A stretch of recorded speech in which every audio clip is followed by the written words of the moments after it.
Hi, everyone. I'm Raquel from Stronghold in Point Loma, and we are here for our very first live stream. And I'm so glad to have the guys and gals from San Diego, YouTubers and content creators. They legit just brought a whole team. Shout out to Nelson and Rich and everybody else for tuning in and helping us with this awesome setup.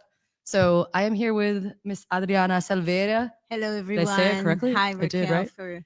Thank you for inviting me. Yes, so we're just gonna sit here and talk a little bit. I have my Facebook here going, so hopefully I can see like any questions that you might have. But yeah, we're just gonna talk about the new academy here at Liberty Station. Talk about Point Loma in general. Talk about some of our passion projects, and hopefully you guys can tune in. And if you haven't asked some questions, and yeah, sounds good. So let's just start with Adriana. Just maybe introduce yourself, and I'll introduce myself afterwards. Well, yeah, I'm Adriana. I'm originally from Brazil. I am, a lot of people know me here in Point Loma mostly because of my art, because I'm a Audrey Silver, a fine artist.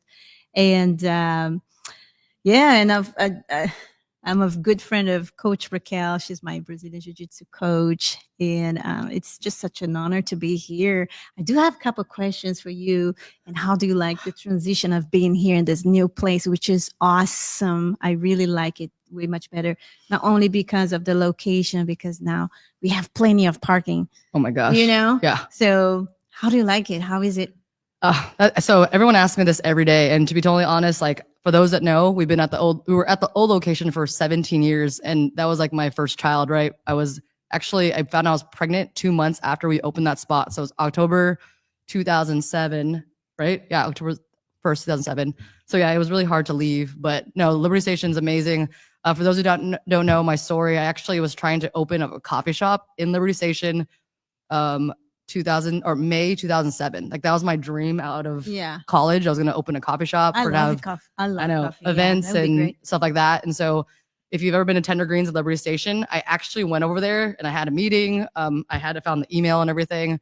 And so long story short, I think 2007 was like 5,000 a month. And for those who've been inside, it's a huge space. So scratch that. The reason why we went to the older spot was because my kid's dad, who's also one of the co-founders of Stronghold, his mom owned the English Tea Room, Tea Upon Chatsworth, right on Chatsworth and Voltaire.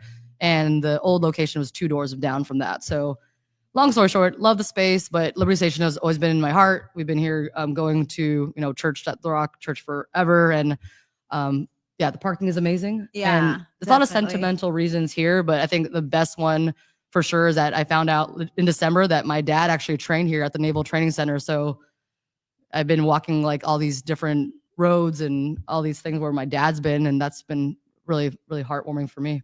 Mm-hmm. Thank you for answering that. Yeah, of course. I have another question.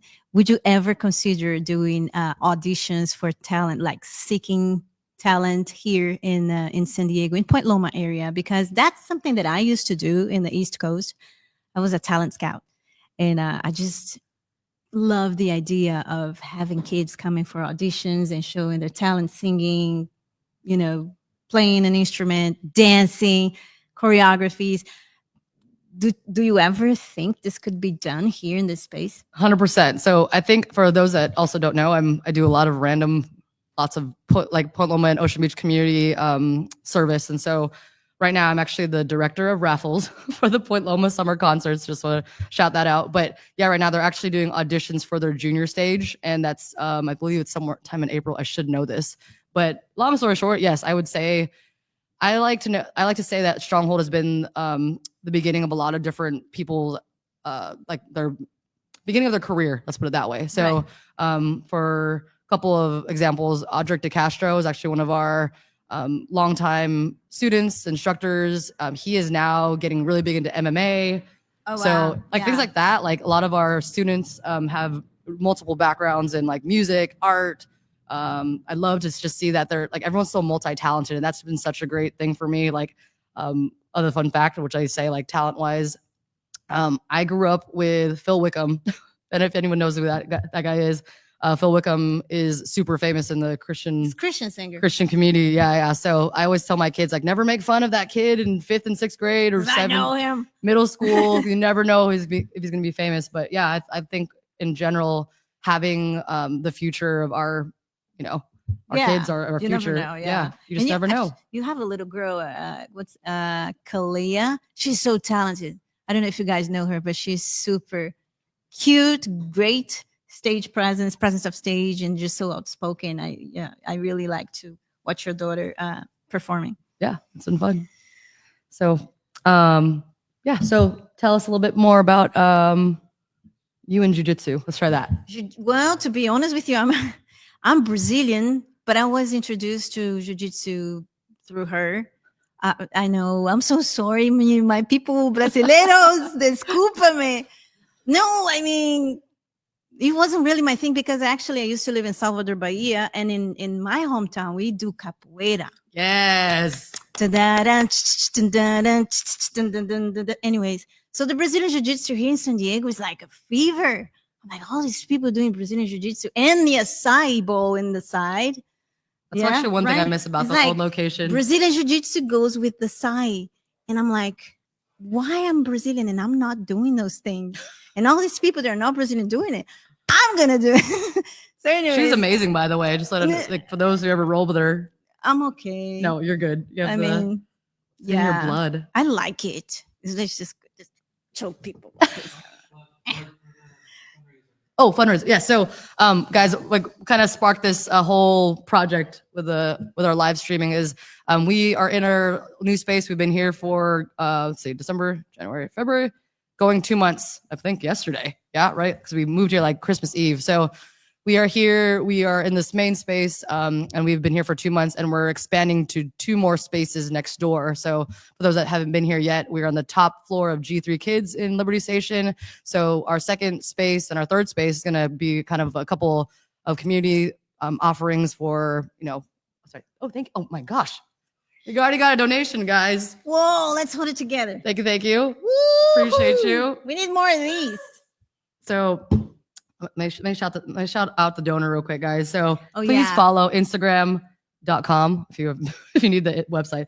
My guy Jylon Mckee. I just totally found out that he's like an amazing photographer and all these talented things. So thank you for our donation. Yeah. So okay. Explain them. Where is this money going to? Oh, perfect. Yeah. So a couple things. So 2 places mainly. So for those that don't know, in 2011, we actually won a grant from US Bank.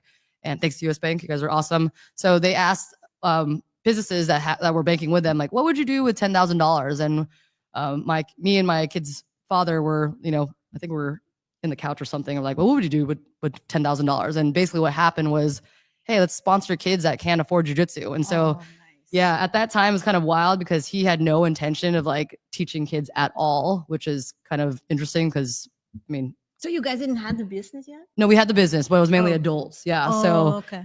We didn't have, or by that time, 2011, or sorry, when we first opened in 2007, he had no intention of teaching kids and just adults. And so basically what happened was that we had a family that came in and they brought their 2 boys to come and train. And he's like, hey, can you teach my kids? He was like, sure. Wasn't really at first, but yeah, 2011, this opportunity came up and we won one of the grants. And so at first, like, it was supposed to be $5,000 and they actually doubled it. And so since 2011, we've been, sponsoring kids that can't afford jiu-jitsu, and that should never, ever be a reason why someone can't train. And so, and moving forward, we probably have sponsored at least 300 kids with camps, lessons, private lessons, competitions and stuff like that. And so some of these kids are actually some of the best students I've ever had, like, just full transparency. Sometimes the kids that can't afford it are actually the best ones that, they're mostly like grateful for learning and hard workers. And yeah, so the money, like, the short story is the money will go to some of these kids that can't afford it. We also just started a chess scholarship program as well. So chess is actually chess is very nice. Like a complementary activity for jiu-jitsu students. And so for those that haven't seen, our logo is actually a rook. And so Stronghold is a castle for those that don't know, a refuge, a fortress. And so we have the pawn for those that don't know. But yeah, so we just started a chess scholarship program recently. And so if you have any kids that play chess, come on Friday. We have a fundraiser. What time on Friday? 6 to 8 p.m. You can drop your kids off. We're going to play. We'll have pizza. And so all the funds for that as well will go towards jiu-jitsu and chess. Awesome. Yeah. How many kids can you hold here? So I think we're maxing out at 50, and I think 15 or 16 right now. 50 kids playing 50 chess. kids playing. They're pretty quiet. Chess They is get funny. quiet? Chess is funny. Like That's as soon as awesome. they're concentrated, like I actually don't know how to play very well, but So basically you have something like this challenge, the physical challenge, which is Brazilian Jiu-Jitsu, and then teaching them how to have confidence and how to, fight if needed and even protect themselves. And then it has the mental training that makes them just even sharper. And that's awesome. yeah. So Thank they you for actually call. that. Thank you. They call jujitsu Yeah. the art of human chess. So By the way, my daughter, her daughter's amazing. Which my is daughter Valentina, she's 13. So she does that. a comment. Yes. Let's see. Oh my gosh, We have a comment. we have a comment. Un Have to comentario. refresh it. Let's see. I don't see it. Oh, wait, hold on. Is live. Yeah, but Valentina loves it. She's 13 and she is good. And I've noticed that. I see what it. is it? It's Christina. Christina. Oh, Our friend Christina. Yes. Christina. This is so fun. What a beautiful setup. Yeah. So Ah. Christina also trains jujitsu. She's also a mom. Oh, yeah. And her daughter is also. So here's what's funny. So I met Adriana first and Valentina. I've known Valentina for a while. And now Christina also trained jujitsu. And then her daughter is Evie May. Christina lifts 25 pounds each arm. Really? Yeah. I She's can't so even- strong. Like 50 pounds. That's amazing. She's might be laughing. Christina, do you want to come down here? She's so Do you want to strong. come down and chat with us? That's so funny. Hi, Jesse, Meza. Thanks for watching. We Love need it. we need to invite Chris Cyborg here one day. Oh, yeah. So, yeah, if you want to send any donations to the scholarship program, we have Venmo, which is you can Venmo the Stronghold Point Loma. So, the THE. Oh, wow. You're amazing. That's amazing. You can come in person too, Oh, right? cool. And give it to Raquel. Oh, let's say the Stronghold SD. Yep. Let me double check. Donate Venmo. Oh, can you put the Stronghold SD, Rich? Oh, yeah. It's missing. Yeah. The strong THE. I don't know if that's happened before. So I don't know why, but people don't Google, but there's other strongholds now. And I had some guy donate to a different stronghold. No. And I had to just hope and How did you hope and get pray that they that? would send it to us and like, hey, like you sent it to the wrong person. So yeah, the THE Stronghold SD. Yeah, I gotta Venmo. make sure. Let's do the strong. Yeah. So anywho. Any other Alrighty. So how many kids can you as far as Brazilian Jiu-Jitsu is concerned, how many classes you have during the week? Oh, for during the week. Oh my gosh. So it's let's see. Oh, did you do one different one? Yeah, but okay, cool, sweet. Stronghold San Diego also works. Okay, it's a different one. Oh, cool. How many kids in total, or how many kids on the mat total? No. How many classes you have for Oh, kids? 4 kids. During the week? That is a Which good days of the question. week and what time? Because kids, they have classes, right? So, Yeah. for example, from 7 to 2:30 or 3:30. It's wild, So, by the way. what time can parents bring them to the Brazilian Jiu-Jitsu, and how long does a class last? Okay, yes. So classes for ages 6 and up are typically an hour. So we have Monday, Wednesday, Thursday, Friday, 3 o'clock and 4 o'clock. And toddlers are ages 3 to 5, and that's 5 o'clock, Monday, Wednesday, Thursday, Friday. Saturdays are 10:30 for the big kids, 10 a.m. for the little kids. And then we have a bunch of open mats and stuff like that too. So What is an open mat? open mats when you just like literally have the mat open and people just roll. So actually we're gonna have Just one roll? tomorrow. Yeah. So tomorrow, adults and teenagers, actually Everybody, mainly adults. kids and adults Most- together rolling. Mainly adults, I'd say. Okay. Yeah. Adults tomorrow, Thursday, 12 o'clock to 1 o'clock. Come train. I'm gonna roll. All right. I'm gonna spar. I would like to Other come. thing. Yeah, you should come. I would like to come. Yeah. I've never been in one. Do you have live music anytime? Oh, live You're gonna music. have live music. Oh, it's funny. anytime? We actually had We used to have in the other one. so when we talked about capoeira now, or was it on Instagram Live? I think it was Instagram Live. So for those that have never done capoeira, that's actually my kids also did that when they were 3 and 5, and so we're also very complimentary. But so Are you gonna have it here? no, we didn't before, but we had the what is the thing called the The berimbau. berimbau. Yeah, they would play that. It's so they had- it's an African instrument from Brazil that sounds like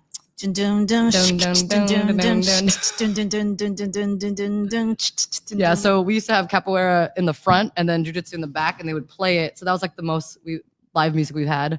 And then we had the Japanese those drums. What is it called? The tendo drums, or So it was just the like humongous a ones. percussion type of. No, show. it was like the huge ones that they have like at like ceremonies and stuff like that. So Oh, no. we just found out that wasn't like the best. They were so loud. It was kind of wild, but that was cool too. Okay. So Yeah. And So then- what do we have as far as for March? Do we have any plans for any live music or anything happening here? let's see, live music. Actually, not live music, but I do have a karaoke spring sing on March Karaoke, 15th. March 15th. What for time? teens, 6 to 9 p.m. So those are also fundraisers as well. So Cool. mostly for the homeschool community, and my Valentina has come to these parties too, and Evie. Uh-huh. But so I come to this party. yeah, they're Remember, super I fun. sang. What's the name of that? Whitney Houston. Oh yes, And yes. I will always love. John is very good at singing. Yeah, so you should come. I will Yeah, come. so I do a lot of different homeschool dances. So those are also some of the fundraisers that we do. So a lot of those events, I've done prom, I've done spring sing, Valentine's dances, winter formal. I did hoedown this year. That was super fun. But yeah, those also, the tickets raised also fundraise for kids, the teens that can't afford jujitsu. So What about the thrift store?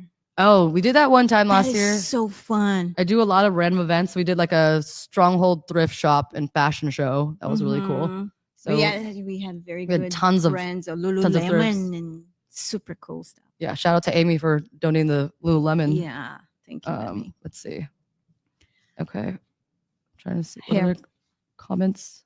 Any other comments? Oh wow, nice. Anywho, what else can we talk about?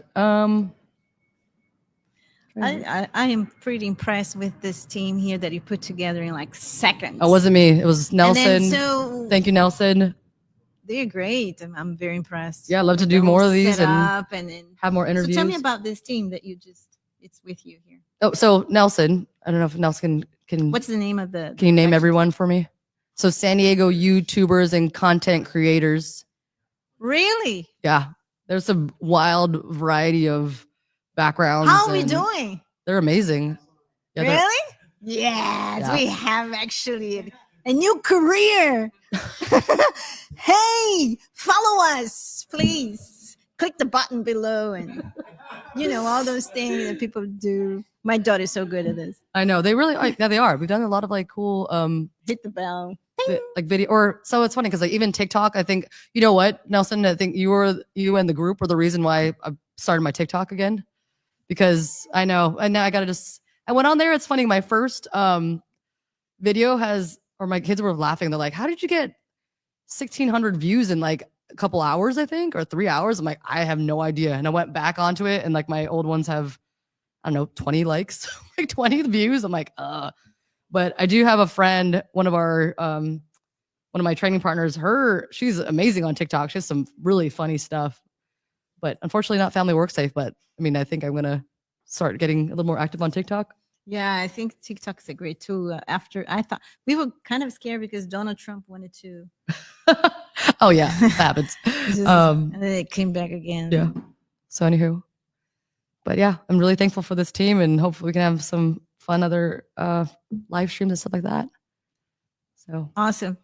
I wanted to ask you a question. Are you dating anyone? Is that okay? Even, are you dating anyone? Oh, I'm so sorry. Can I ask? I love how fully transparent this is. Okay. I have 2 people watching. Because if you go, I am dating someone. Okay, let's put it this way. The answer is no. No.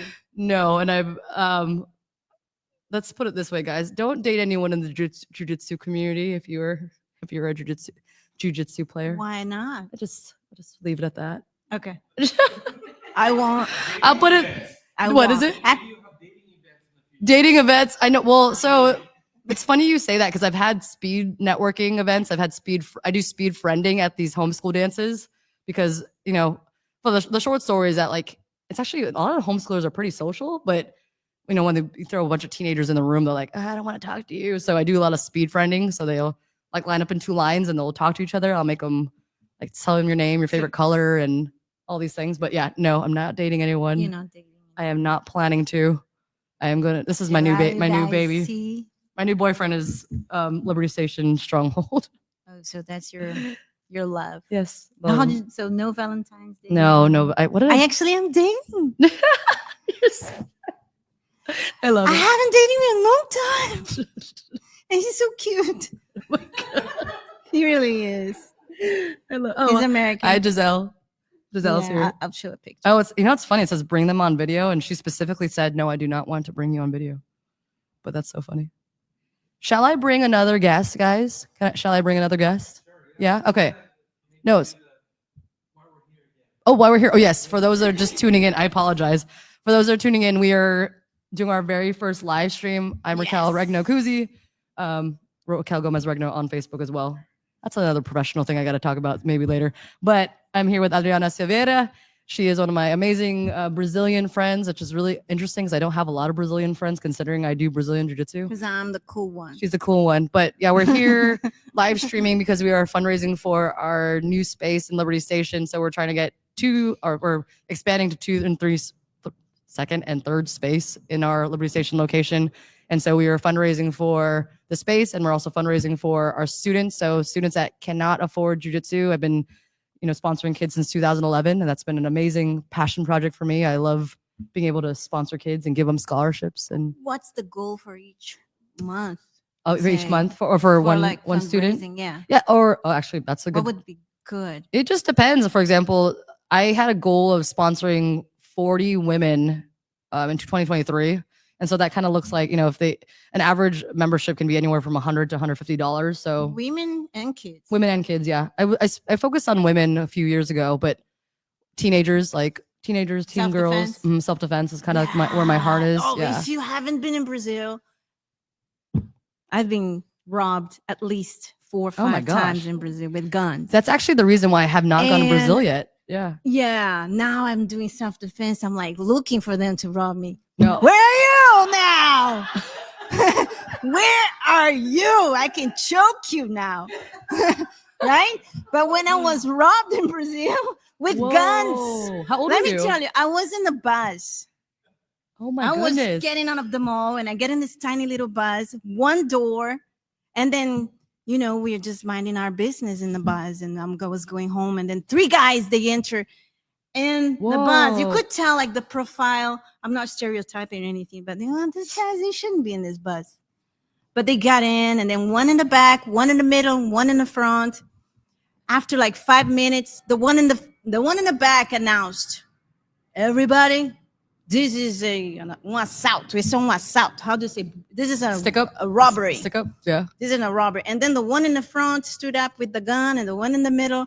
And then they had a bag, and they would just take our cell phones, earrings, watches. I had my Italian boots because back in the days, I was like back and forth from Italy to Brazil.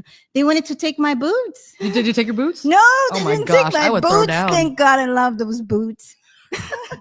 My leather boots, Italian leather boots. They didn't know, but it was like Italian. But that's amazing. Did not. So, anyways, so it's so cool to know self-defense and then I got really strong because I was so skinny, but doing Brazilian Jiu-Jitsu, I got strong and confident.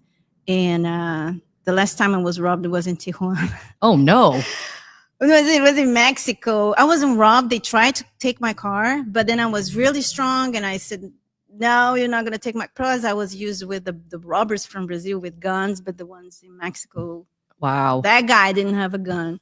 So but it really makes you more confident, a little more careful, and how to deviate from the situation. I highly recommend women, especially here in San Diego, with so much human trafficking, right? Yeah, definitely. Which is like, yeah, I'm always looking everywhere just to make sure that we are safe. But if you know how to defend ourselves. So I was actually telling Sister Mary, she's like 70 years old. And I was wondering, is it too late for someone to learn jiu-jitsu? Not at all. No, No? no, Really? not at all. No, not at all. Actually, so I have, it's funny because on our flyers, it says ages 3 to 88. Why 3 to 88 and why I don't know. not I like the longer than number that? 8. I think it's why I just put, I like the number 88. But yeah, like there's a lot of concepts you can teach. I have 5 uncles in Brazil. They are over 90. Oh They're my all gosh. brothers. All the wives died and they're alive. So That's interesting. It's usually I the other way know, they around. eat sweet potatoes. That's what they say. I had sweet potato I'm fries for serious. lunch. Sweet potatoes is good for your health. You Yeah. can live long. That's what they say. Cool.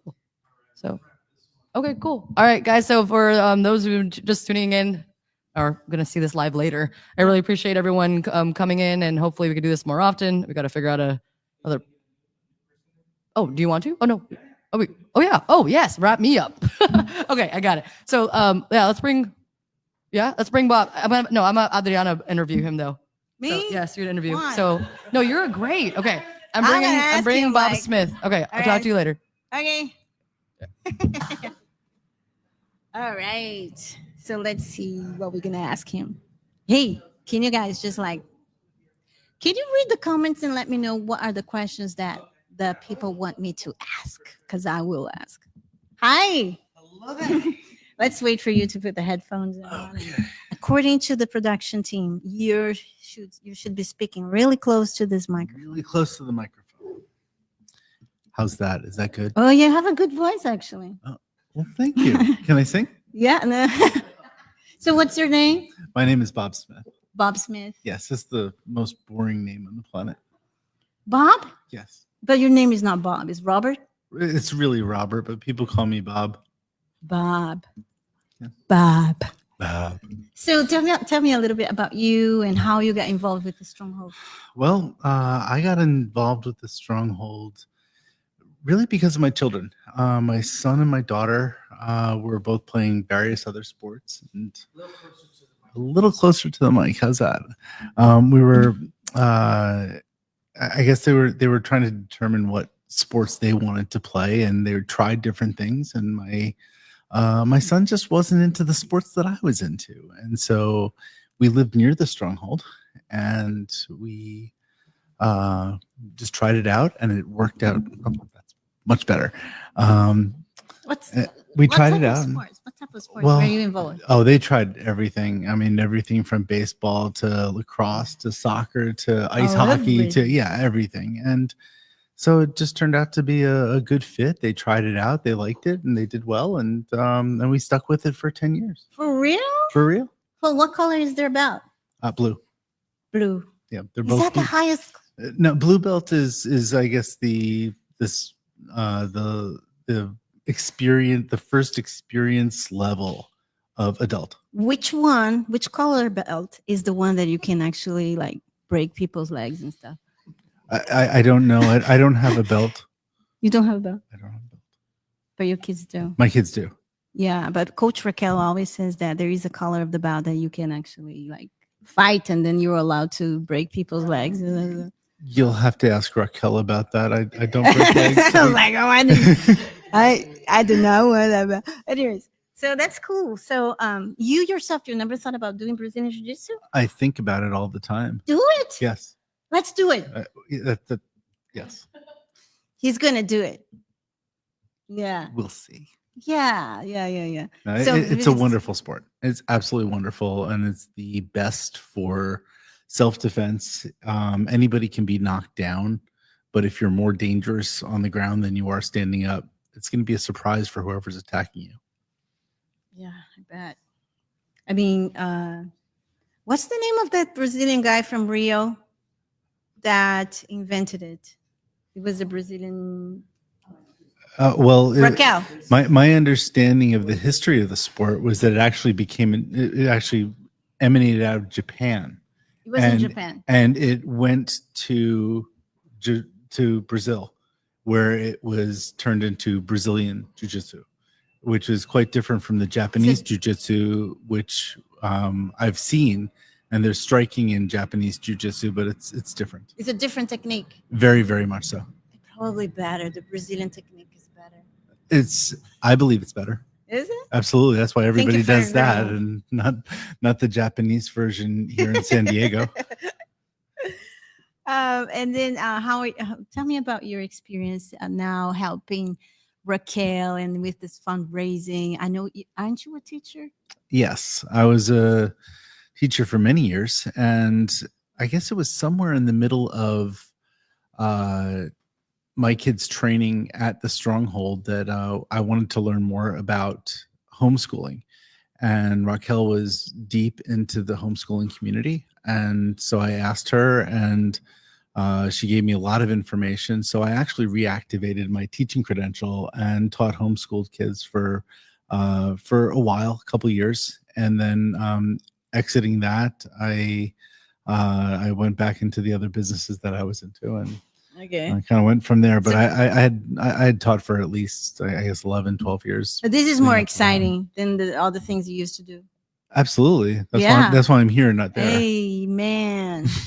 Are you excited for springtime and summertime? What do you have in the sleeves for this gym? Because now you've been open here at Point Loma, and there's so much going on in Point Loma. And so what is that you guys are going to be offering? Well, first thing I think is opening the windows, which was not quite so easy at the old location. So to get some air through here and have it nice and cool while everybody's Oh, for sure. working out, I think that'll be excellent.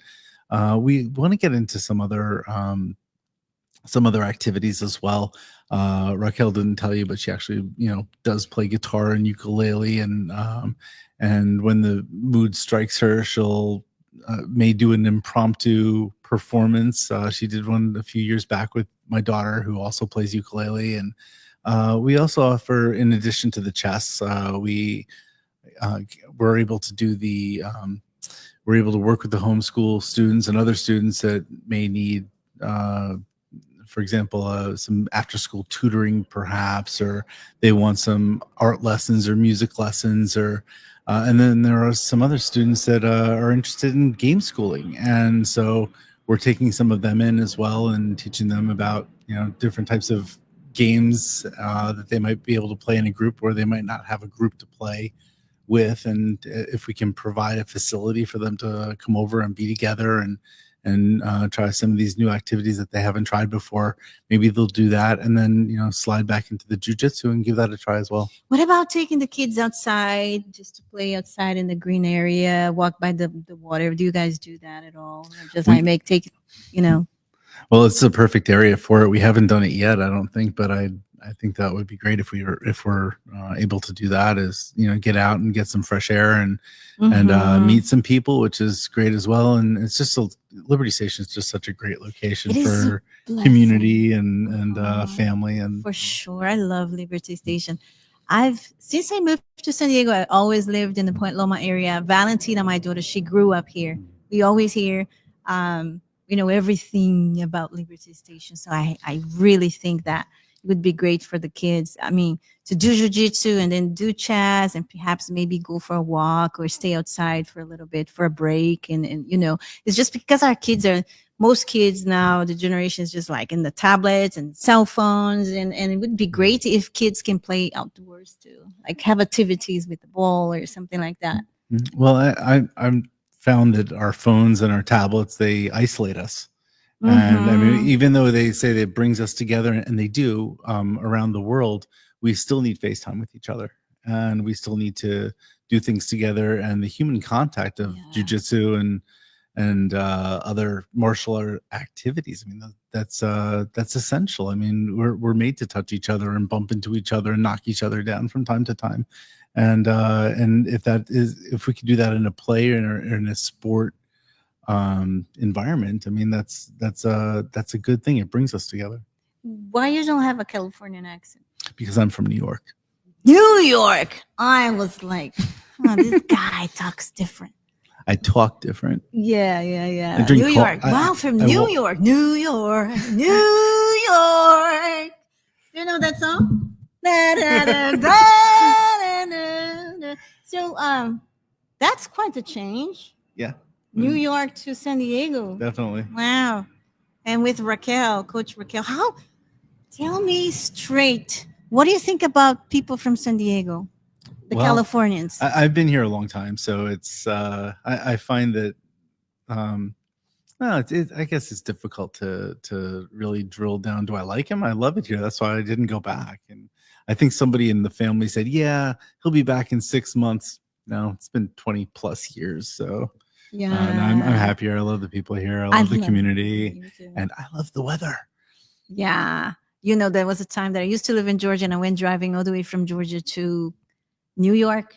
You know, I this- went driving to New York and then I parked my car and I couldn't remember where I parked my car. And I'm like, oh my gosh, I don't like They're Georgia songs too, you know. New York very much. But yeah. So I love San Diego, the weather. It actually reminds me part of Naples, Italy. Because it's close to the water and all the boats. I mean, especially here at Shelter Island and then Point Loma and Harbor Island. It just has that Italian feeling to it. La Jolla as well.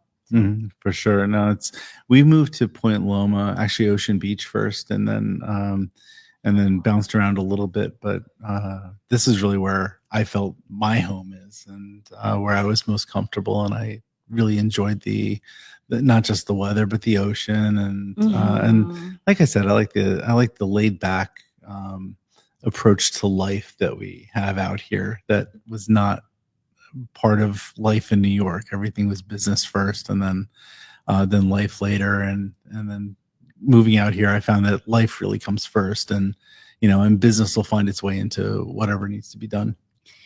And this area is so amazing because it has all types of restaurants and arts and artists and absolutely amazing area. When we came to Liberty Station, I was talking to Raquel about it. I said, what else do we have, in terms of where do we want to go? And so when we came here, we looked around, and it was just like, this is just an absolutely wonderful location. And I had no idea. I heard about the Arts District, but Right. there's Correct. so many fabulous artists. I here. know they're so great, and there are a lot of international artists. Yes, and I actually got out and I started just walking to their studios and to their stores, and I was looking around. I got to speak with many of them, and just learning where they came from and what their experiences were. That's what we should do. We should interview them. That's a great idea. What do you think? Write down below, comment down below. If you are an artist here in the Point Loma Liberty Station, just contact Raquel. We would love to learn about your history, what brought you to San Diego, right? Absolutely. I think that would be great. It would be an inspiration for students. And the food here is phenomenal. I mean, I know. Buona forchetta. Buona forchetta. That's how you pronounce. By the way, everybody's buona forchetta. Forchetta means the fork. So buona forchetta. No forchetta. Sorry. I'm not even going to go there. I can't even approach buona that. forchetta. Which one is your favorite? What as far as restaurants are concerned? I really don't know yet. I can't give you a favorite because I just simply haven't been out to a restaurant here since we've been here. Okay. It's only been about 6 weeks, so I mean, it's just I grabbed a bit of the I'll take you to fat. Liberty Station Public Market.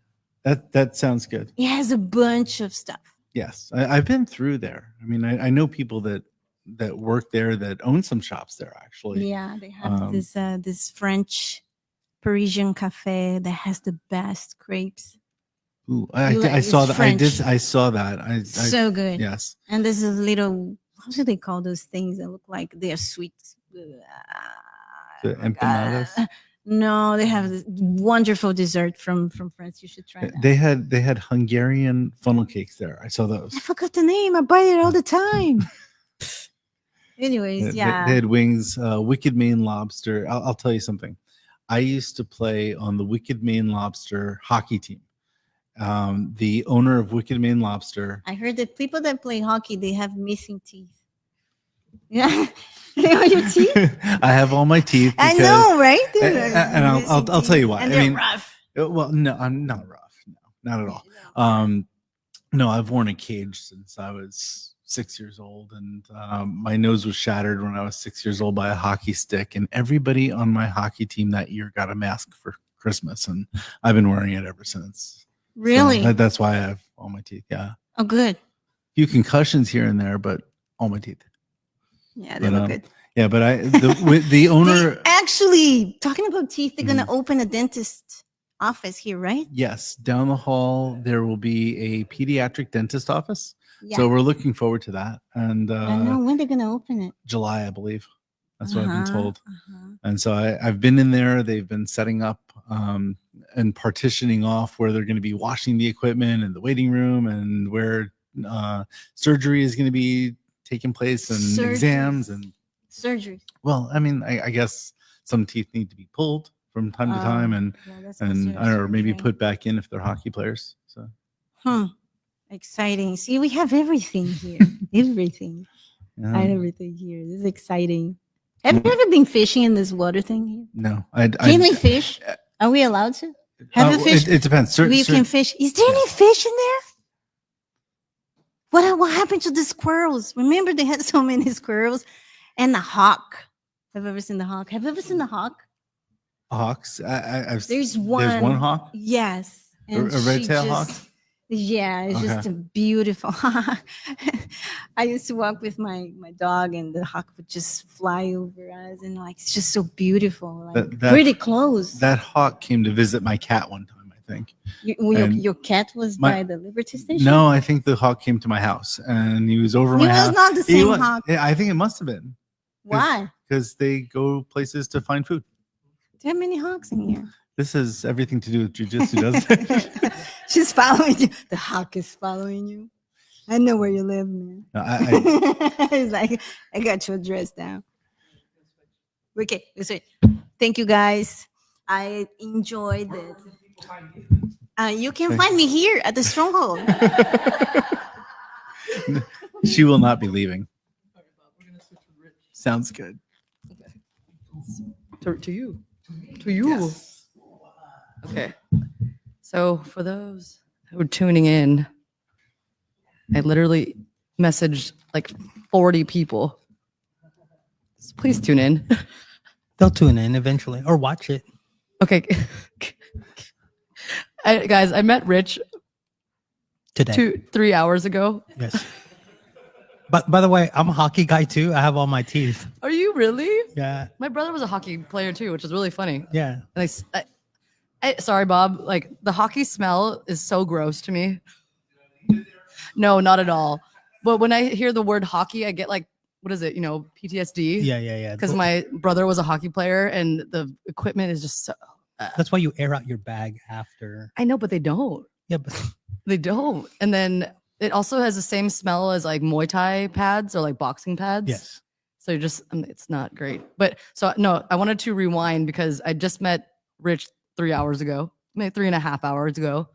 And come to find out, okay, this is a common thing for me, obviously. But when my kids get really upset at me because they're like, Mom, we can't go anywhere without you running into someone you know or someone that knows mutual friends. And so we should check actually. What are you on Facebook? It's going to count our mutual friends. My phone's over there. Okay. Well, first we got to friend each other. Okay, let's see. We got to be Facebook official. Right? Oh, wait a minute. It's only 6. That doesn't seem right. The what? 6 mutual friends. Yeah, but who are they? Oh, let's see. Okay, who are they? Let's see. Let's see who are they. Okay. Oh my gosh! No way! No way! This is a trip. What? Let me start from the beginning first. We're right. Wait. Okay. Okay. What? I don't even know if I remember those people. Wait, you don't this one? You must. We won't say the name yet. I think. Wait. We won't say. Don't say the name yet. Which one is he? I think so. Somehow. Okay. I just don't know. I you know what? It's sometimes it's been a while. It's been a while. You guys. Okay, so he knows Xavier Ray, which I grew up with that guy in church. Oh, okay. Those one Erica. Why Kayan tayo? I don't know why. Well, this is not accurate then, though. Wait, let me see. This is not accurate. Let's how about Instagram? Instagram. You can't do mutuals on Instagram. Yeah, you can. You can. Oh, totally. What's your Instagram? The Kuya Rich. Wait a minute, really? Yeah. The Kuya Rich. Yes. That's a different Kuya. Only 11. That's not right either. Wait, but who are the 11? Okay, 11. The Cortezes. I saw them Sunday actually. Who's the Cortez? Verna and Oh Chris. yeah. Yes, okay. Well, I saw them on Sunday. They're my favorites. Okay. Xavier Ray, yes. How do you know him?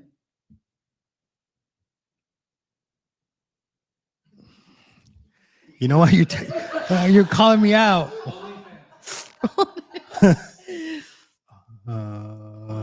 So Somehow. his sister was one of my best friends growing up. He went Mount Carmel.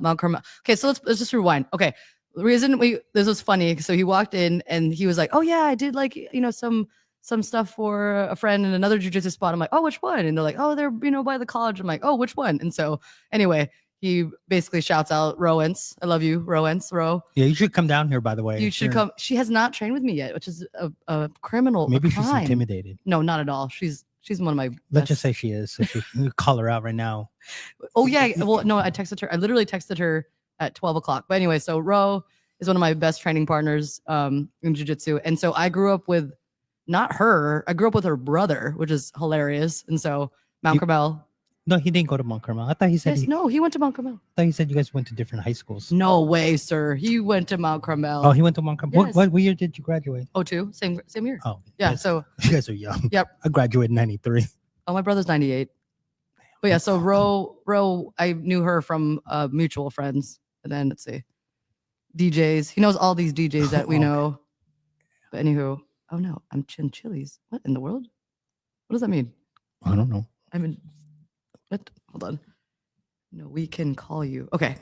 Anyway, yeah. So Rich, Nelson and Rich led the troops for this amazing setup. So Yeah. thank you guys. Appreciate No you. problem. So How'd you know Act Right? DJ Act Right. wait a minute. Hold on. Oh, because he's part of the. Oh, you know him too. Oh yeah. His son is like the sweetest little boy. Who? Henzo?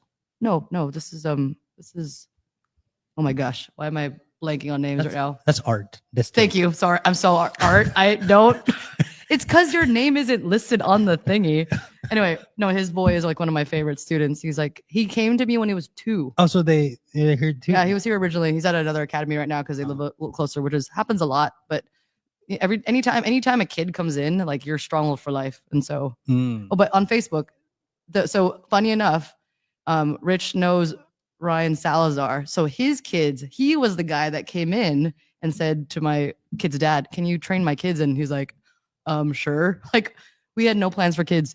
Ryan Salazar is the reason why we have a kids program. Yeah. So shout out to Ryan. Oh, sorry. Shout out. It's been a while since I've seen you. Yeah, Reggie and Renzo and Rihanna were they're the first family that walked through the door and like, hey, our very first jiu-jitsu students. And yeah, Renzo and Reggie were 2 of our like best competitors too. Super awesome guys. Yeah, Facebook friends are a little weird sometimes. You meet them once, like at a bar, you're hanging out. The next thing you know, you don't see each other for years. That happens a lot. Yeah. Let's see. Okay. Okay. Question for the crew. Do I if I have a person to call in, do I call them in on regular phone or? Well, actually, there's a way for them to actually video in. Oh. You can send them a link, but I would have to go over there and do it. Oh, okay. Well, how about what if there's a call? A call? A call. I don't know if we're. Oh, that's the number? Oh, got it. Oh, yeah. So let me say the number. So we'll have an operator over there dial in. Guys, this is awesome. Okay, Nelson. Okay, I'm telling him right now. We're calling you. Who's calling in? Well, let's see if he answers first. Is this kind of like, what is, the Who Wants to Be a Millionaire? Like, phone a friend? Oh, yeah. Can I phone a friend? 50-50?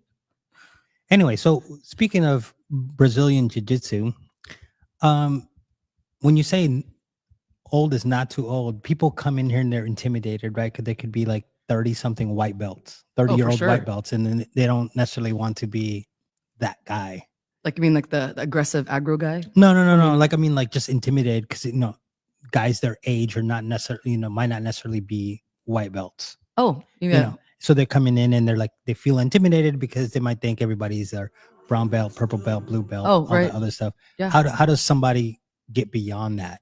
To just show up? That's a good question. Yeah. I mean, for the most part, if you look on like jiu-jitsu motivational memes, it's just like or what? Oh, actually, no, I don't have it. So we had another sign that says it may be difficult at first, but everything is difficult at first. Mm-hmm. Or you just don't have to be good to start. You just start to be good. If that makes sense. Yes. So yeah, the funny story is actually I almost did not go to my second day of class.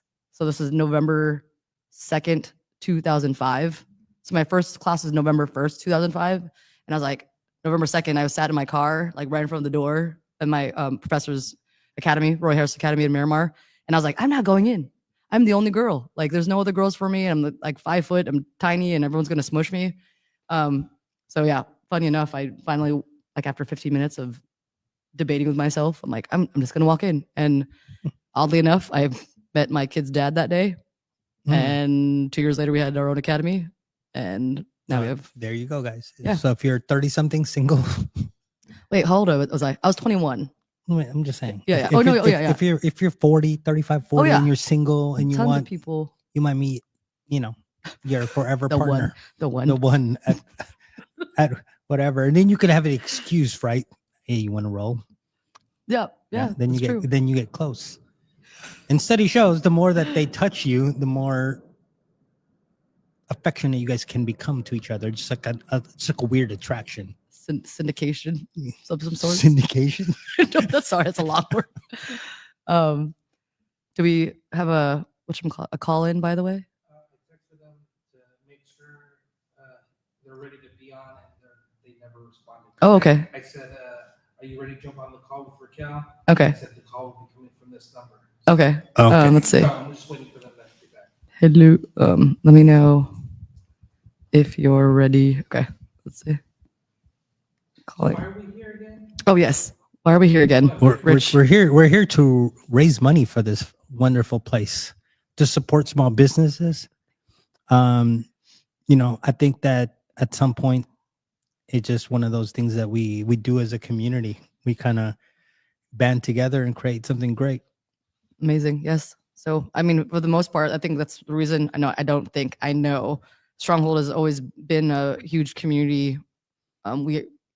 We were started in a garage, obviously. We started in a garage, and obviously we have grown from that. And so it was in Chula Vista. We had like 13. Oh, actually, it was funny. So 13 or 14 students, and Rich knows one of those guys. His name is Flex, DJ Flexander, and he just got his black belt. Congratulations. But he was one of the OG guys from the garage, and my kid's dad was teaching, these people in the garage, and we'd eat dinner afterward. It was super awesome. Yeah. And so he was a friend of a friend, or one of his best friends. And so, yeah. Yeah. I mean, starting out everybody starts out in the garage. What's amazing, the fun kind of coincidence is, the Rock Church started in a garage. Did they really? Yeah. They started Bible study like in a garage. Huh. And then they got their, I think they got their room or their hall at SDSU. Then they started just growing, and now they just celebrated 25 years. I was there. I was there for all 3 services. Did you see I was there for the second service. What? Is it an 8 or 9 or something? So 8, 10, 12. Yeah, I was there at 8. So I was 8 or 10. I was there at okay. Anyway, yeah. So I served at hold on. I attended 8 o'clock. I served at 10. Oh, I was stuck in the Rock Kids. So I do rock safety. It was super fun, but I came for the cake. I ate 3 slices.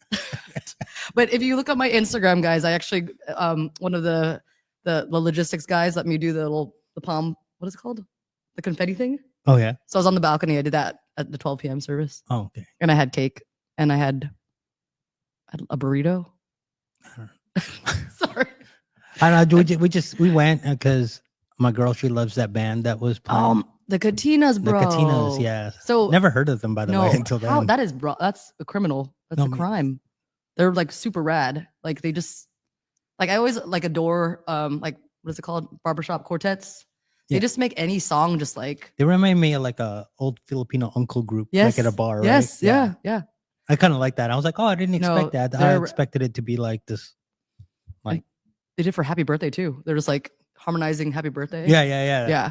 But I've been going there since SDSU. Like my brother actually took me there in 2004. So I've been going there for 21 years on and off. So for the most part, they've seen every single one of my kids grow up, from like baby to big. And yeah, I think it was a miracle, beyond a miracle, to have all 5 of my kids at church because they'll have different things. But yeah, I was there. Yeah. It's a whole different thing. Oh, there. So, for example, like December is really tough because my oldest daughter was in Nutcracker, and so they missed a lot of practices because of rehearsals. And so she, this is like 2 months of, no, maybe 3 months of church, which is not the greatest. But yeah, and then I have kids, baseball games, stuff like that. But yeah, it's a priority. Yeah. But yes, why are we here? Yeah.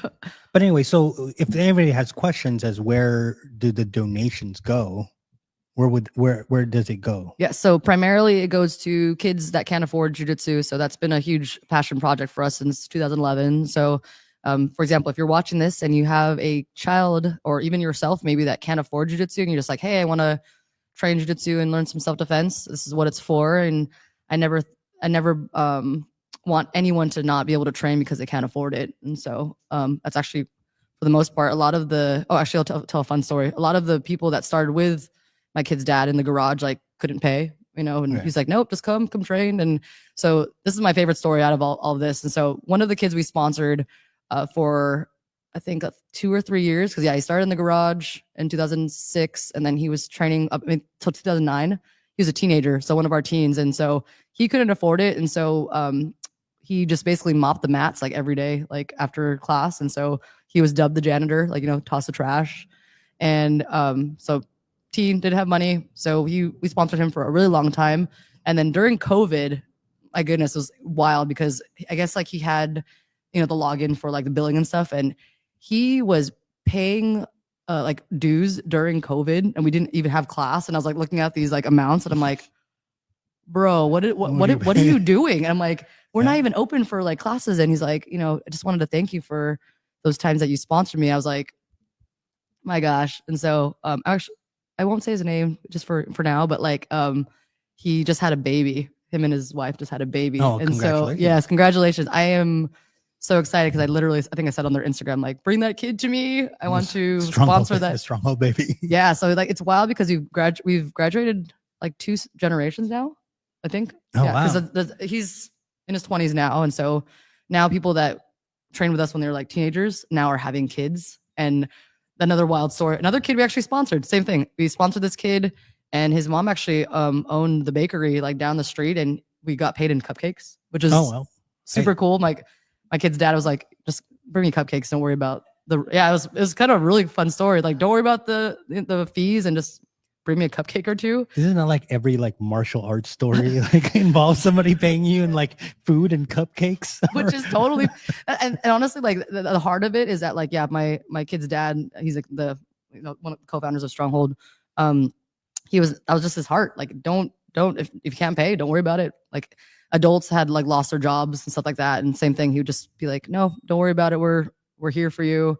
But so this kid he lived across the street, got paid in cupcakes. He brought his 3-year-old to me for camp last year. Wow. And I was like, bro, this is not okay. Like you were in your 20s. And which funny enough, he actually married a Filipino, which is wow. So this little girl actually didn't look as mestiza as you think she would, She looks straight up Filipino? Straight up American. Like, yeah, Caucasian. I'm like, but I mean, that happens. Typically the Asian eyes don't leave, right? He should train more because he has bad genes. I mean, that's the thing. It's like for the most part, I think we have tons of mestizo kids, and like I had the United Nations in one of my class. I'm like Filipino Portuguese, Filipino Black, Filipino Vietnamese. Like just everyone was like, yeah, this is rad. So fun question. What struggles did you go through being a Filipina business owner? Tons. Yeah, I think being a minority business owner in general was really tough because, for the most part in Point Loma, no one knew who we were for like a while. Actually, no, I take that back. People knew who we were mainly because of my kid's dad, because his mom had the tea room on the corner. And so that's kind of like a good way to start in the community. But yeah, for the most part, it was kind of hard to get our feet wet and like, hey, hi guys, we're in Point Loma. And a lot of the people that were our favorite for students were the people from the garage, right? I think that was the most surprising is we actually had a Pilates like staff of women that started doing CrossFit with us, and that was kind of cool. But for the most part, I learned a lot from scratch, or learned a lot by myself, and trial and error. I remember my kid's dad was like kind of laughing at me because I was like, oh, let's go put some ads on MySpace, or like not ads, but like let's market on MySpace. MySpace fans, anybody? And he's like, Friendster. Yeah, Friendster. Actually, yeah, my Friendster was great, fantastic. But yeah, so he was laughing, or not laughing. He was just like, "Oh no, don't waste your time on MySpace. No one's gonna come from there." And sure enough, I posted like, "Come on, try a class." And one of his students actually came for CrossFit first, and now he's the owner of Stronghold East Lake. So I want to say, I'm like, hey, MySpace, Facebook, Instagram, all the things. You just never know who's gonna come through the door, So yeah, I think the biggest struggle was just trying to get connected to people. And back then I knew no one. And another guy that that was one of our students, like I used to always be so impressed when he's like, oh, I know a guy. Like, I know a guy. Oh, do you know someone? I know a guy. I'm like, I know no one. Yeah. And now you just have to kind of get out there though. Yeah. Shake a lot of hands. Right. So I think 17 years later, almost 18, I'm like, oh, I do know people. I do know a guy. I knew though. Yeah. Yeah. I think though, when it comes to marketing, I know a lot of people, they always get questions like, do you have a Filipino audience, like with my podcast? Oh yeah. And I'm like, no, not necessarily. It just, your content or whatever your business is offering will cater to people that are searching for that particular product. Right. So sometimes, when you try to delve too much on how to get like the Filipino audience, then you're not necessarily paying attention to everybody else. Oh yeah. And to be totally honest, that's actually because when we first started, we were like 85% Filipino, because friends of friends and cousins and family. And so yeah, my kid's dad's best friend was actually the one that brought tons of these Filipino, like all of his cousins, all of his friends. Like, Flex is one of them. So that's actually how we knew Flex, was because of the mutual friend. And then so East Lake is also a lot primarily Filipino, but Point Loma is not. It's a very diverse community. So now it's kind of great because, like I mentioned, back then you kind of stay with your kind for a while, right? Right. But then, how long? How long did that happen? The cousins, when they came in, how long did they stay? Actually, I mean, a ton of them still train. Yeah. So still train? Yeah. So they're most of them are at East Lake still, and like they're kind of around. But yeah, for a lot, like an average jiu-jitsu practitioner is anywhere from like 5 to, I'd say 5 years is kind of a good mark if they stick with it. Right. And then whether they get their blue belt and like fall off for a little bit. But like I mentioned, Flex has been doing it on and off for 17 years. So that's 17. Yeah, 17. Yeah. So he just got his black belt, like I mentioned. And so a lot of those guys that were training in the garage, I think 2 of them got their black belt like last month. Yeah. So I mean, it's a lifetime martial art. Yeah. Because the reason I ask is because sometimes when it comes to business, I always tell people friends and family are never your audience. Oh, right. Because I know it's actually because you are actually like whatever business you have is much. It's just secondary to who you are, right? As they know you, so they're not really that invested in what you're trying to offer. And it's funny you ask that because I think even my own cousins, like one of my cousins took so long to start jiu-jitsu, and this is when we actually started our location in Rancho Bernardo, and like they all kind of trickled in for CrossFit first because my brother was the CrossFit coach, and like oddly enough, my cousins came for CrossFit and not jiu-jitsu, and that's like, come on, bro. But long story short, like one of my first cousins started jiu-jitsu. She probably would have been a black belt by now too. I love you, Rachel. But yeah, so a lot of my cousins mainly started with CrossFit and not jiu-jitsu, and yeah, it's hard to get family in. Yeah, but yeah, friends of friends, definitely they all kind of stuck with it. I think if you look at like the grand scheme of things of have another question. Let's see. What would you tell another female that wants to open up a business and is super hesitant? Oh man, it's funny you asked this because that's actually like my next passion project was to open up or actually I've done it a little bit, opening consulting for mompreneurs. Or a podcast. A podcast. Yes, that might be it. Yeah. Honestly, the first thing that I would tell another female is just like, in general, for entrepreneurs, you got to take risks. Yeah. And so if you really love what you do, it's not going to feel like work, right? And so, I mean, for the most part, like I've had a lot of struggles, like up and down. Like my mom is actually one of the main reasons why Stronghold is intact and are here because she's like my number one cheerleader, and she always taught me, to dream big. Her and my dad, both of them did, and so, I think as a young kid, I was an entrepreneur. I had a lemonade stand. I had a bracelet business. What else did I do? Candy store with my cousins. Like that was me. And so a candy store on the sidewalk. Yeah. So we had the kind of like lemonade stand. Yeah. I was going to say like lemonade. Kind of. Yeah. And so I think when I think it's not that's not the Filipino thing to do, is to be an entrepreneur, right? It's like It kind of is depending, but it depends really on like the market, right? Like what yes, you know, yes. you could have a restaurant and be like, oh, you're Right. great, here's a restaurant, but oh, I'm doing a gym, and like gym. Yeah, You know what I mean? Which is really funny because thankfully my mom and my didn't say that, because my brother's now in he's an Olympic lifting coach and a CrossFit Seminar 2 coach and consultant, a mentor, a coaching mentor, stuff like that. So that's definitely not in like an average job for But Filipinos. I think Filipino parents are just, they want you to kind of earn, and if they don't understand like why you're doing something and they don't see any type of monetary reward to it, they'll be reluctant. But if you said, I'm opening a gym and I already have 17 clients, let's just say, then they're like, oh, okay, then you're making good money, then they'll kind of leave you alone. For sure, you know, the stereotypes kind of go away after that. Totally, yeah. But also for that question, like, how do you start? You start. You just start, yeah. I mean, you know, male, female, whatever you identify as, you somewhere you have to start. Yes. You know, you can ask so many questions about whether you should start it, what advice, just start it. Because if you don't start it, it never happens. You get all these regrets of like not doing something, right? Well, so, you can never get better. Like, you know, in the YouTube space, I always tell people, you start a channel by starting a channel. Right. But, you know, we you know, you've been how many meetups have you been to? For the one. One. I've been in the group for a long time though. Yeah. You'll start to realize there's a lot of people that come in there saying you meet them first and they're like, oh, I want to start a channel. Right. And then the next month they're still, I'm still thinking about it. Well, then why am I even helping you out now? I mean, why am I giving you advice at this point? You have to start, and then from that point you can get better. So if you're gonna start a business, start it. Come up with an excellent business plan too. If you want to do it, you can't just say, I'm gonna start this and then go at it. Come up with a business plan, how you're going to fund it, how is all of that going to work, because without that you're eventually just going to fail. Right, exactly.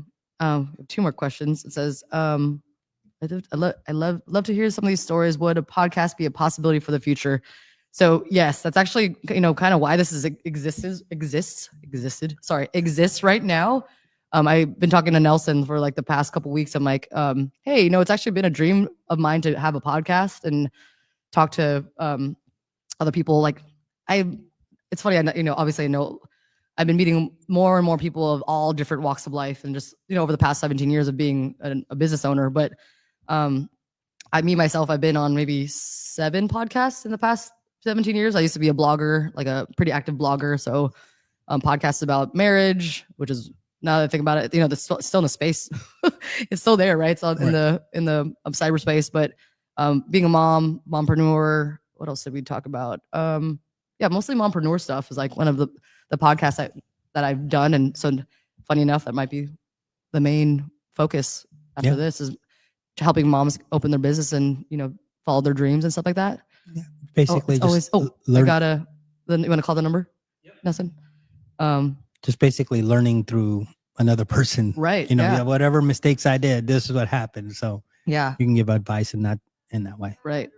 Oh, we got someone coming in. What's with that music? Okay. We gonna get copyrighted for that? 30 seconds. Uh-oh. Okay. Your call has been forwarded to voicemail. Trying to reach wow. At the tone. They got you blocked. They block you. Should I call him from here and tell him that you're calling? Wait. Let's see. Okay. Maybe try one more time. Wow. I can answer another question. Let's see. Oh, there you go. Phone a friend. Hello. Hello. Hello, what's up? What's up? Hey, you're. All right. So guys, for those that are just tuning in, we are here fundraising for the Stronghold. Yeah, we are. For scholarships for jiu-jitsu and chess, but we're getting some interviews. Got some guest speakers. Who do we have? This is Mr. Christian Zavala, also known as Z. That is me. That is you. How are you? Doing good. Good. How are you guys? Good. We're fantastic. You're listening to Rich Yes, nice to meet and you. The Rock, of course. Hey, what's up, Rich? What's up? What's up? So yeah, we wanted to pull you on air. Do we say that on air? Yeah, Yeah, on the stream. on the stream. Yeah. Cool. Maybe you can just introduce yourself first and tell us your hopes and dreams. And why are you Hopes and dreams. Hopes and dreams. Are you Your hopes single and or dreams? not? No, you know, Why? this is a dating my show dream. too. Yeah. Tell us like why are you here? Why did I call you? Why? I'm wondering that myself. But I think you want me to think about my jujitsu journey, right? And how jujitsu has benefited me and why I love it so much. 100%. Wow, I didn't have to ask the questions. Thank you, Wow. sir. Yeah. Take it away. Yeah. So I was my story's interesting. I was in the Navy, right? And Oh yeah, Navy. I had I was in the Navy. I did like five years and a couple months in the Navy. And a group of guys said they went to a jiu-jitsu class and they thought it was really fun. And their names were Ramirez and the other one was Parker. So Whoa, how come I don't remember them? Wait, Typical Navy. He just gives you last names. wait, who are they? Yeah. They were in the Navy. They were in the Navy. Parker's first name was Cole. Oh, and sorry, my Ramirez's bad. First name, yeah. Sorry, And Cole. then Ramirez's first name was Shamir. Oh, Shamir was rad. I remember him. Yeah, Shamir. Me and Shamir are really close. Oh, and, yeah, I do remember Still that. close. I still talk to him. That's but awesome. how do you call it? He's the one who introduced me to it, and then Shamir. I started doing it, and I've always wanted to do a martial arts, and the reason why is because I've always wanted to be able to defend myself. You know what I mean? That's always been something that's really important to me. I think it builds my confidence up, right? To know that in any situation, at the very least, I could fend for myself, or I could do enough to get away out of a terrible situation. So I always had that in my head. There was always a bit of anxiety because I wasn't able to do that, right? So I was always pursuing those things. And when they introduced me, and it was like a group of guys that I hang out with all the time, and then we started doing jujitsu, and then that's when I met Mike. That's when I met Raquel. It was amazing, right?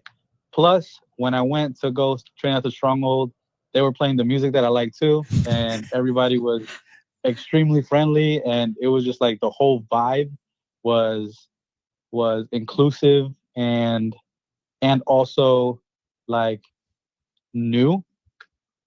I kind of fell in love with it because the environment and also the fact of jujitsu itself is kind of like chess, right? It's like real world chess where if you pull on one sequence, then there's a million other sequences that can happen. And the sequences change based on your actions and the other person's actions. So it keeps me engaged in the sense of I'm doing physical work, I'm learning how to defend myself, and I feel like I'm also getting more intelligent because I'm have to figure out a person's anatomy and my own anatomy in order to get to the goal of submitting or escaping or etc. So that's why I started to begin with. And I guess I kind of told you why I love it so much. And yeah, now I started when I was 22, took like a 5-year break, had a baby, so I had to, make sure the house was good first. But now I'm back and I am trying to see what heights I could reach in jiu-jitsu, see how far I could go, and most of all, I'm just excited to be back with a great group of people that I think are like the closest thing to family that I have out here. I'm not originally from here, so. Where are you from, sir? I am from North Jersey, Guttenberg to be exact. Joyzy. I get. Is that right? Is that how you say? J Dog. Is that what Yeah. you called you guys? Wow. Is the music still good though? Yeah. The music. The music. Which music? Do you guys play now? Oh, he said he was attracted. I know. To What music was it, Z? Oh well, it was like old school hip hop, right? It was Oh. like Wu-Tang. Oh And yes, that's Okay. like that. mainly Mike's choice. Yeah. Mike's Yeah, choice. yeah. Yeah, that's awesome. So yeah, let us know, what things are you doing right now, or what's your goals and dreams? Yeah, so right now I am just trying to get back into jiu-jitsu shape, right? I think that's going to take me about, I don't know, like a month to 3 months, somewhere in between. And then just trying to absorb as much as I can. And then eventually, after I feel like my body has adjusted to it, start competing and level up, like get reach higher belts, and but less about that, more about being able to compete at a high level and know that I feel confident and I could reach the highest heights that I could attain in jiu-jitsu. Mad. So for somebody like myself that have never done jujitsu, I don't barely know anything about it except what I see on the UFC or whatever. How do you get Yeah. back into jiu-jitsu shape, so to speak? Is it working out or just showing up to open mat? It's a little bit of both, right? It depends on how intense you want to be, but for me, yeah, I'm definitely trying to lift weights. I'm trying to run a little bit, and also the movement in jiu-jitsu is different, right? So in basketball, you jump, right? You shoot the ball. You're more parallel to somebody, for example. But in jiu-jitsu, you're literally rolling, right? So there's like pressure on your neck, pressure on your shoulders. You move your hips a certain type of way. So I guess jiu-jitsu shape is like you have to be a little bit more flexible, right? And that comes with time, with just doing the movements, and also your body getting used to the maneuvers itself of like how to rotate your shoulder to escape, and things of that nature, if that makes sense. Yeah, that makes sense. I mean, at least to me, I watch a lot. I watch some MMA. You know, that's about all. Yeah. That's about all I know. MMA. You know, stick your head in there somehow to get out of that choke. You know, check your Yeah. chin. That's cool. That's all I know. I mean, I know body Yeah. parts. I just aim for it. You know, titty twisters. Yeah. We can't do that in jiu-jitsu. I don't know. Oh, What man. happens behind the gi stays behind the gi. Oh man. Christian, what else would you tell someone? Actually, let me roll us back. So 2018. Let me think. Is that how far it's been? 7 years. Do you remember when we did like I think, the last interview? yeah, Yeah. Like I think, yeah, we, it's been somewhere like 7 years ago. our goal was to do like interviews like this in person. We did one, and there was another guy that wanted to call, and he's not answering. But Savvy D, yeah. So Yeah. I think what we were talking about is like, yeah, if you are trying to tell someone like to come to Stronghold or come to some of the affiliates that we have, what is some encouragement you could say to the new guy, the new gal? Yeah. The first thing I would say is, at least for me, right? I can only talk about my own experience. It was scary, right? It was definitely scary. Like seeing the capabilities of other people and knowing that that you don't have those skills just yet. It's scary. It might seem a little daunting at first. You with a group of new people, and you're with a group of people who, like, the diversity is huge, right? You have tall, strong people who have tattoos on their face, to like professionals who come in with suit and ties, right, and then get in the gi and they're real proper. So there is a intimidating factor to it, but I would say that if you can get over that and just show up, it's probably one of the most freeing and, like, I would say, liberating things, right? Because it's a place where you can feel safe, right?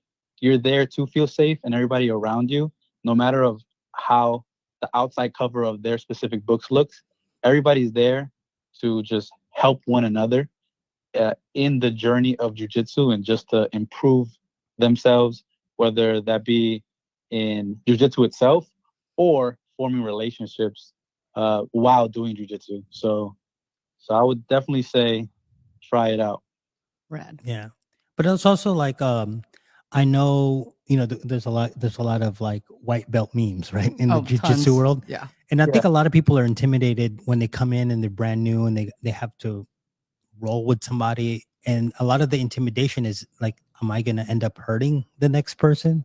Because a lot of those memes are like, this idiot white belt rolled me up a different way. Now my ankle's busted or my shoulder's funked up.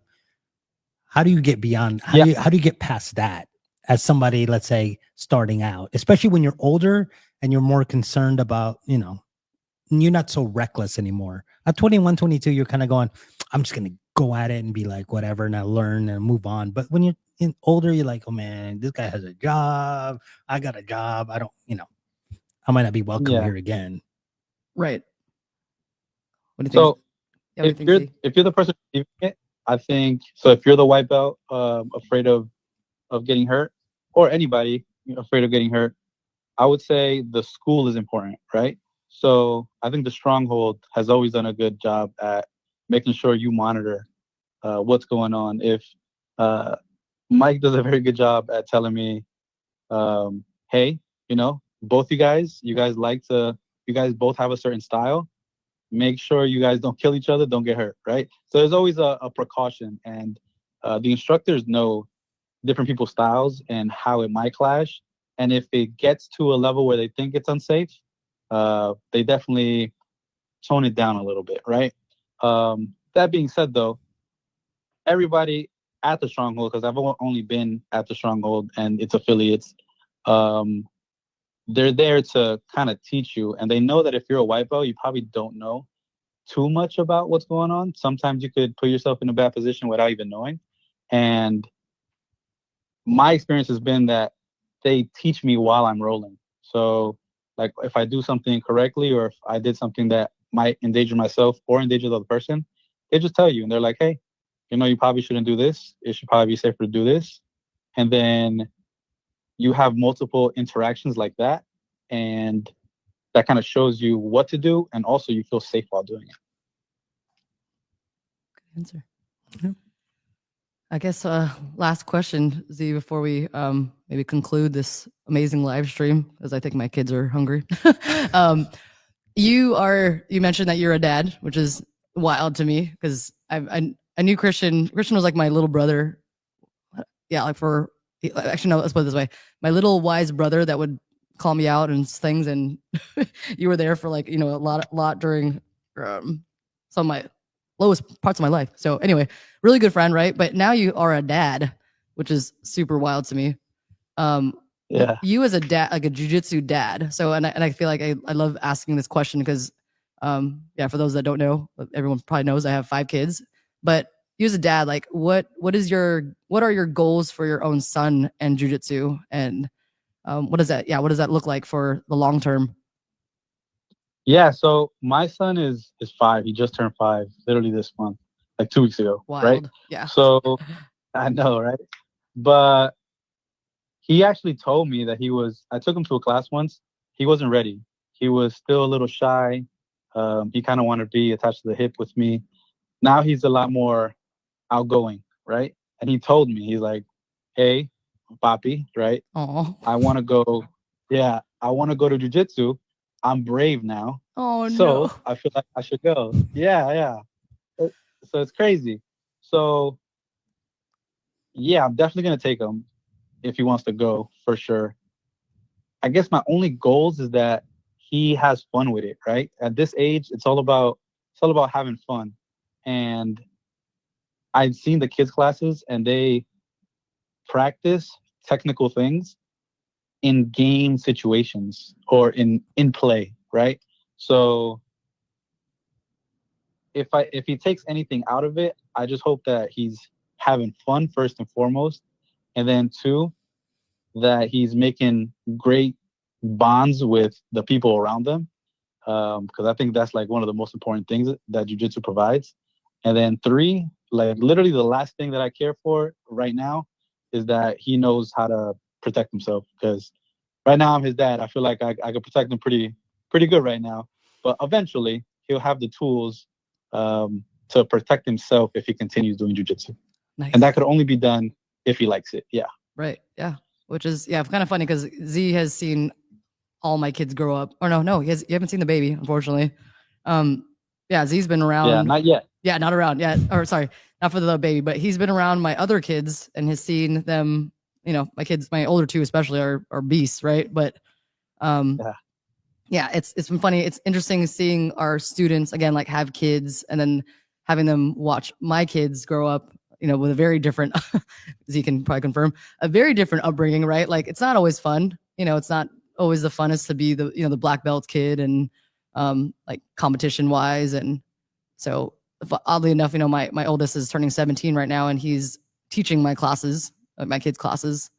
But yeah, I think there's definitely like that what is it called? That thin line of fun and function, right? Fun and function. Yes. Mm-hmm. Yeah. And then knowing what's needed or not. And my own kid's been in a few fights, unfortunately. And yeah, it's been interesting. Just have them watch Karate Kid 1 and 2. I mean, yeah. That's the inspiration. Yeah. So awesome. So Z, thank you so much for being on our first live stream ever. Hopefully you can be here live in the studio, in the Stronghold studio soon. All right. We got like two more mics available eventually. Yeah. I mean, if 2 more people showed up, we got a bigger table. Hey, I'm gonna have to call Savvy D. Oh, yeah, Savvy is gonna be. He could be the star of the show, the host of the show. Yeah, yeah, probably. I wish I could post that video. I probably can't right now, but we did like an interview with me and 3 of our students. Mm-hmm. Yeah, it was funny. But yeah, Z and Savvy are really funny guys. So very entertaining. Like very loved by all the students as well. So they're like they were like the welcome wagon for many years. So yeah, but yeah, thank you guys again. We're just can conclude. Yeah, I think my kids are getting hungry, but yeah, for those that are just tuning in or just finishing up, we were here on our very first live stream here at Stronghold San Diego at our new location, Liberty Station.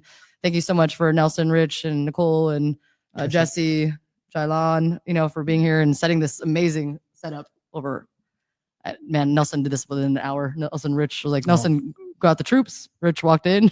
I was like, wow, you guys are amazing. This is, it's really nice to know people, guys. And my kids, hopefully they'll know the value of, human resources. It's a community that we try. I mean, that we like to have. It's like just about helping out. As I said, when people come in, they're like, I want to start a podcast.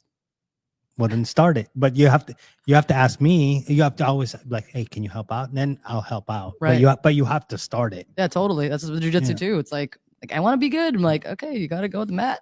you got to start. And you guys don't forget, it's probably ticking on the bottom, right? That's where I left it. Either follow on Instagram or donate to the fundraiser. I mean, this is going to be up for a while, so you can donate at any time. It doesn't have to be during the live stream. Donate at any time, and of course, it helps support a lot of these kids that are looking to get into jiu-jitsu, but unfortunately, just the way the economy is now, and the burden that they could put on the parents. We want to alleviate some of that too. Right, and I just want to close with the last thing. I know, like some of the times, the families are actually really scared to ask. I'm like, hey, for example, if you are watching this and you want to have your kids train, please shoot me a message, Facebook message, DM, 858-722-0942. If you want to text and, just say, like, explain the situation, like you want to come in. If I don't have scholarships available for you, we do always have opportunities to volunteer. And that helps me a lot as well, like admin, marketing, stuff like that. So I never want anyone to ever be like scared to ever ask. And right. So, I mean, at one point you even said somebody started off by cleaning off the mats. Oh yeah. Anyway, that guy is, it always comes back. It always comes back. So. I mean, that's labor is labor. It comes back as, as a quid pro quo is what they call it. Mm-hmm. So awesome. Definitely hit them up. Appreciate you all. Yep. Thank you so much. No problem. Good night. Are you gonna do this again? Oh, I would love to. Honestly, if the team is ready, and get some stars up here, maybe some stars. Some stars. Other than me. I know. Well, at the same time, like I should probably have this is obviously it was like a fly by night operation Right. today, but like probably my next guest would definitely be my my professor, Master Roy Harris. You know, I've been with him for 20 years, and one of the I think there's only very few coral belts in San Diego, and he's one of them. Wow. So that'd be definitely one guy to have. We'll be on here. more prepared. I mean, when I say this, it's not a slight. It's like we'll be more prepared with like telling you when it's gonna be. This is what amazing time. though. Like honestly, like I mean, I was at home watching a Filipino drama, and I was in there sitting like watching love songs of like, oh look, Catherine Bernardo, and then Nelson's like, what are you doing? And he's like, we're thinking about doing a live stream. And I asked him what time, and he took him forever. I'm like, oh no way. How do I know when it's gonna happen? Maybe we need your expertise tonight. Maybe. Yeah. Oh, tonight. Like, it's like right now. I'm like, I'm available right now. That's like, wild. And that's when it all just started. Then I messaged, and then people started messaging each other, and then no, it's wild. Now we're here. I live like I'm a spontaneous person. I'm not a good planner. I used to be, but right now it's just like I think stuff like this that when it happens, you know, organically. It's good. It's good for one. The second time has to be more planned. You're gonna have to have flyers. You're gonna have guests. You know. Right. I'm just saying. Yeah. No, I appreciate you guys so much. But I'm happy that you started it. Yes. And that's what we're here for. Awesome. So next time on the next meetup, you can be like, listen, guys, I said I want us to start it, and I said, can you help me now? And everybody jumped in, and then the people know that we're serious about helping out too. Awesome. I appreciate that. Yep. All right. Thank you guys. Have a good night. Bye. Donate. We need money. Okay. Thank you. All right. Bye, Z. Every dollar counts. All right. Bye, guys. Bye. Yeah.